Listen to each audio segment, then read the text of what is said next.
Ugh. Whoa, what the hell? What's the time? What date is it? Oh crap. I overslept. By a month. Dude, way to kill an upload schedule. Get back on the grind. Don't you have a collab to do? It's just a canon event. Let's start the video already. Yay, about time. Hey everyone, iForgot here. Today, I've joined up with the amazing Fakemon YouTubers Skynex Art, Ryoma Art, and Happy Gamer Nick to bring you an amazing Fakemon collaboration. More specifically, one where we all create 2 Fakemon each for one prompt.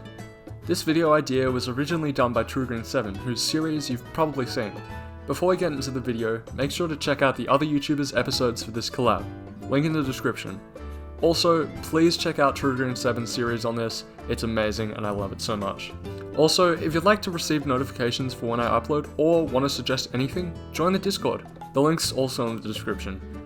Anyways, let's get into the video. In the entire collab, we each made 2 Fakemon for each of the 4 prompts. In this video, we'll cover my prompt. Your greatest enemy is yourself. First, let's see what Skynex designed. Okay, so the theme for this Pokemon was its worst enemy had to be itself. So I wanted to draw like inspiration from a real animal, which worst enemy is itself. So I found out that some goats have like horns that are ingrown and like poke them in the eyes and stuff, so their owners have to like cut them off. So I thought that was a great idea for this Pokemon. So this Pokemon is a goat whose horns often grow into like its eyes and like annoy it and poke itself in the eyes. And trainers of this Pokemon have to constantly like cut off its horns so they don't grow into itself's eyes. So yeah, this Pokemon's worst enemy is definitely itself, or its horns more precisely. Let's see how it turned out. Pokegoat, the unfortunate Pokemon. Type normal. Pokegoat's horns tend to grow inwards towards its eyes, so trainers cut off its horns when it starts to annoy the Pokegoat. You're so good at names.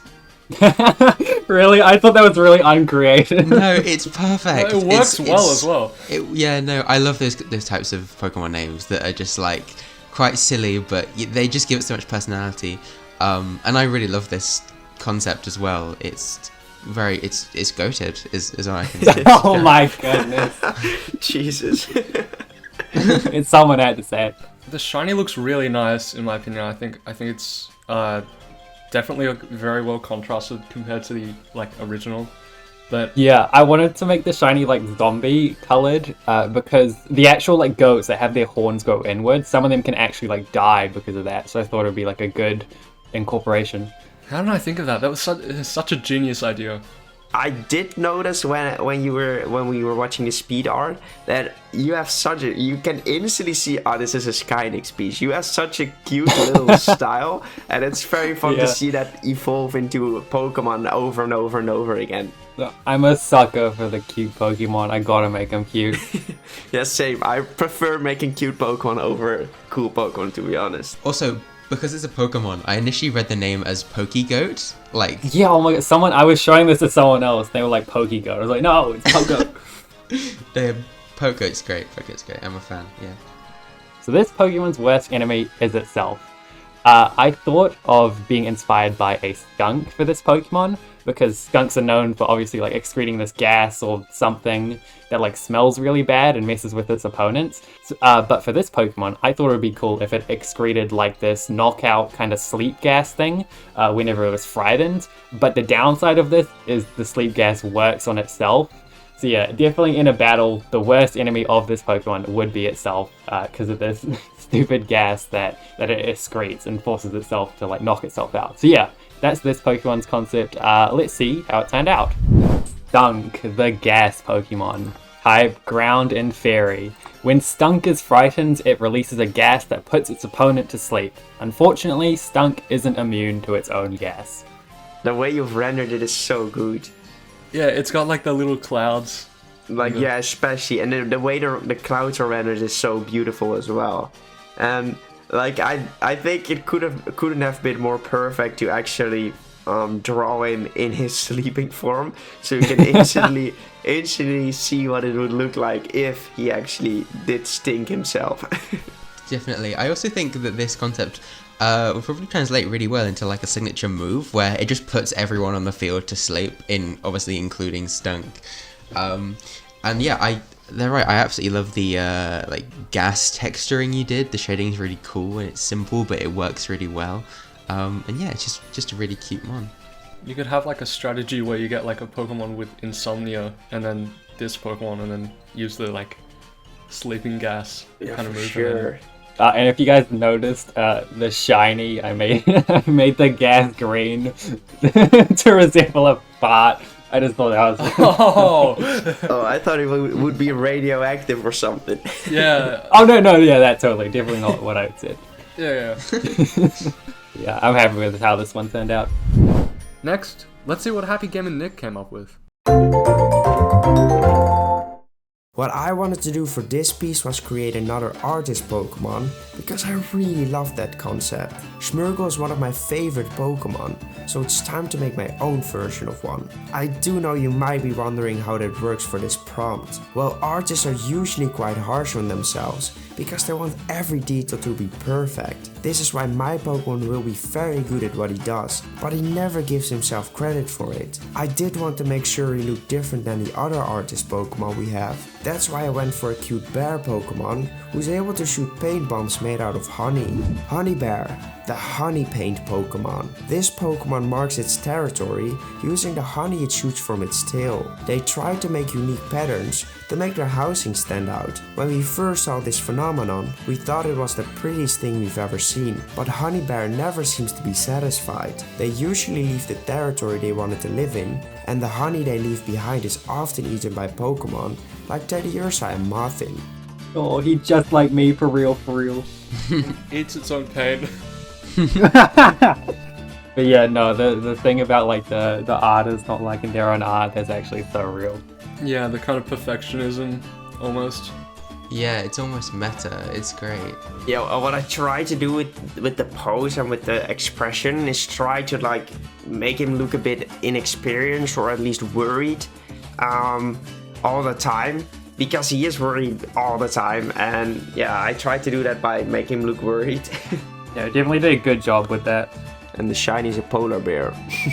Yeah, I really like this design. The proportions are really good. The big cute head, it's really great, and I think it's such a poignant thing to comment on with a Pokemon like this, about kind of how artists often are never pleased with their own artwork, and I definitely can relate to that, and I'm sure you guys all can as well. Yeah, great job. It is the most relatable Pokemon. Honey Bear, the relatable Pokemon. Yeah, true.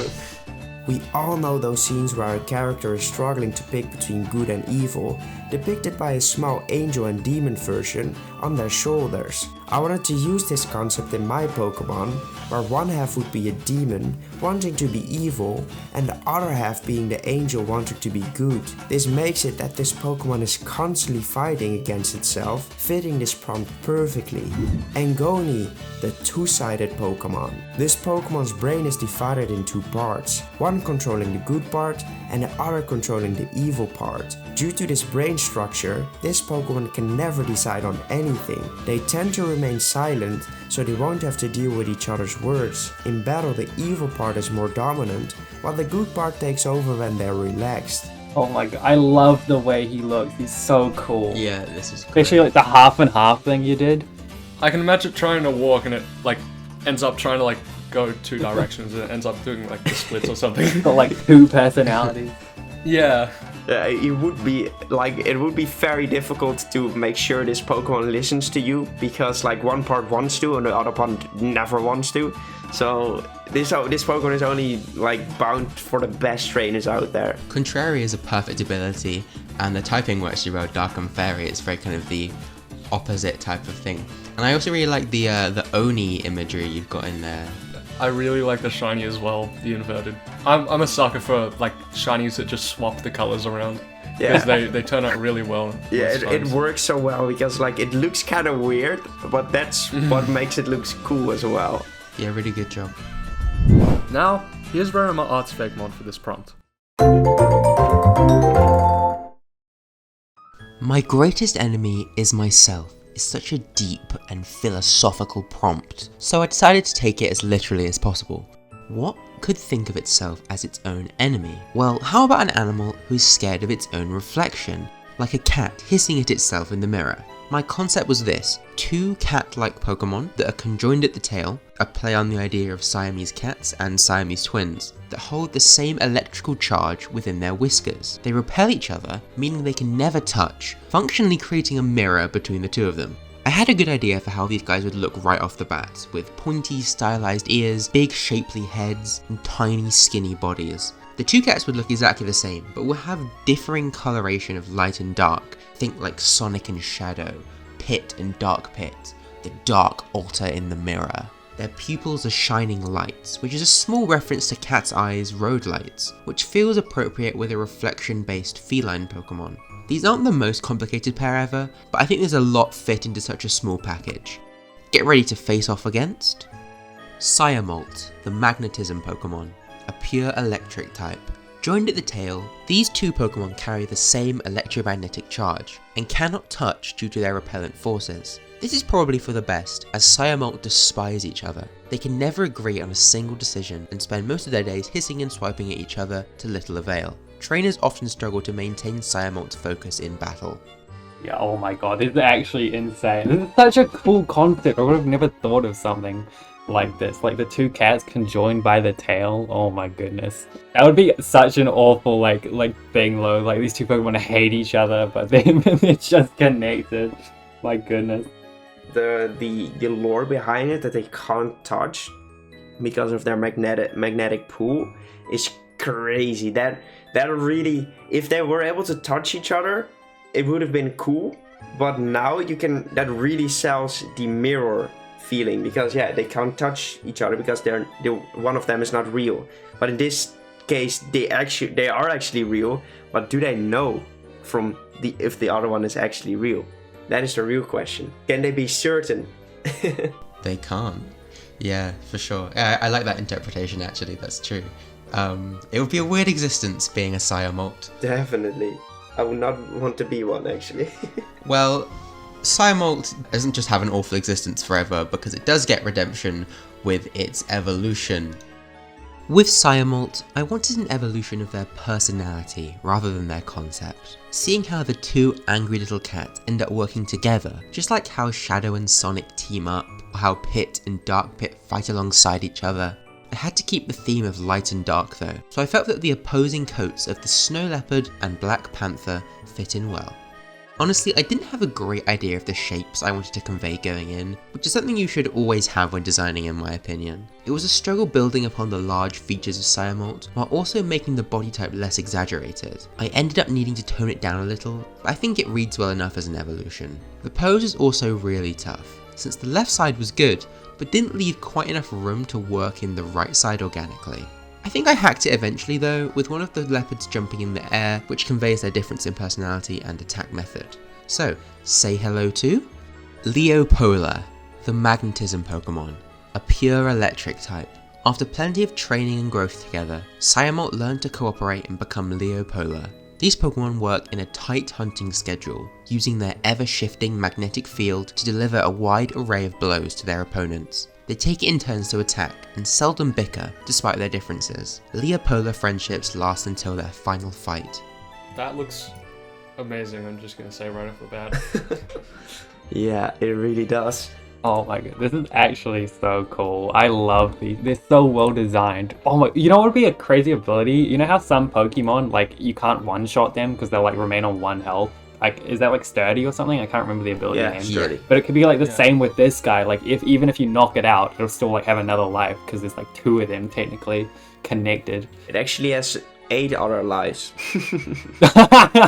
No, it's got 18 other lives because the nine cat lives. At first, I didn't even see the connected tail of this speech. I thought like, oh cool, they're now separately. And then I was thinking by myself like, okay, are they? Okay, they are. Wait, I see the tail. They are actually one Pokemon, and that ability is so cool. I could definitely see this be a highly sought after Pokemon for the competitive scene.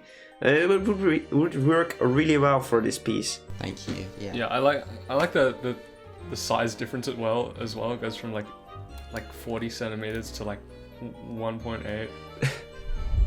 Finally, my Fakemon. Ironically enough, this prompt was the hardest for me. I originally wanted to do a Fakemon that was based on Macbeth and his downfall caused by his own lust for power, but I couldn't really figure out a way to draw it. After thinking about the prompt for a while, I realized that perfectionism is a perfect, no pun intended, symbol of your worst enemy being yourself. I knew I wanted almost a warrior-based Fakemon, so I decided to use a meerkat as inspiration. I added a mix of tan color and also dark grey. I shaded, highlighted, and here is Mercola, the perfectionist Pokemon, a fighting type. Mercola trained for years to perfect an ancient draconic style of fighting. This fighting style is very difficult, and when they make an error, despite improving, they lose all motivation to train. Yo, I'm always a sucker for like the samurai ninja fighting Pokemon. I took a lot of inspiration from Mienfoo and Mienshao. Yeah, oh my god, I love how he's using like a stick as his weapon. Oh, I can't wait to see like what it'll become and like the evolution. I think I kind of took a bit of inspiration with the stick thing with I think it was Foxtrot. I think you designed. I watched the first collab video. Wait, yeah, I did. No, I did. And I saw it, and I was like, I need to do that. I couldn't get it out of my head when I like was drawing this. But no, I love the way he looks. He's so cool. Yeah, I don't even know what to say about him. I just love him. He's one of my favorites we've seen from all of these. Like, just it's very kind of a simple concept, but I don't know, it just really works incredibly well. Yeah, my little face lit up when I saw it. I'm huge fan of this guy. Now I needed to design an evolution for Mercola. I figured that a great way to continue the line would be to make its evolution overcome its perfectionist trait, and finally master the dragon style of fighting. I essentially expanded the gold on its body and stuck with the same color scheme. So, Mercola's evolution is Mershul, the dragon style Pokemon, a fighting and dragon type. Once accepting they will not be perfect, Mercola unlock a true understanding of the draconic fighting style they train for, evolving into Mershul. This Pokemon strives to improve, and learn from its mistakes to master the draconic fighting style. Mershul has a new ability, Draconic Force. Essentially, when an opposing Pokemon uses a protective move, Mershul's attack will do 25% of what it would normally do. I could easily see this being used on a really offensive team, due to the fact that it pretty much disables all types of protect moves, apart from detect. Yeah, no, this thing definitely looks a hell of a lot stronger than the pre-evolution. Absolutely, I really like this. It's got like a different stance almost, as if it's changed and it's improved itself, and instead of repeating the same thing over and over again to no avail, it's learnt and it's improved. Yeah, I also love how all the little gold bits have grown, and now it's got like this huge shoulder armor, and also this like, thing around its waist. It actually looks like a samurai. Did you take any inspiration from that? Yeah, I did. I took inspiration from the samurai kind of aspect. Yeah, I feel like we finally have like a really cool other line. Like, I think he did an amazing job evolving this thing. He definitely looks a lot stronger, especially with those big arms. And yeah, he looks a bit more, the pose makes him look a bit more experienced as well, which you've done a really good job on that. Another thing I think you did really well with this one is that you made like it has implied clothing in a really clever way. But even just like the like samurai pads, they're really well integrated. But yeah, another thing is that my favorite like Pokemon body type is like really like top heavy with like really huge massive arms and like kind of smaller waist and legs. And this definitely plays into that a lot. And with like the kind of big thick round arms, that's something I really enjoy. So yeah, definitely. Well, that was really fun. I'd like to apologise to you all for taking a while to get this video out, but hopefully we'll get back to my Australian Fakemon region soon. Be sure to check out Ryoma, Skynex and Nick's channels. They're all amazing artists, and this collab was amazing. Check out their videos on this collab as well. Also, join the Discord if you want to be notified when I upload. The link to all of these are in the description, by the way, so click on that if you want to learn more. And I'll see you soon. Bye.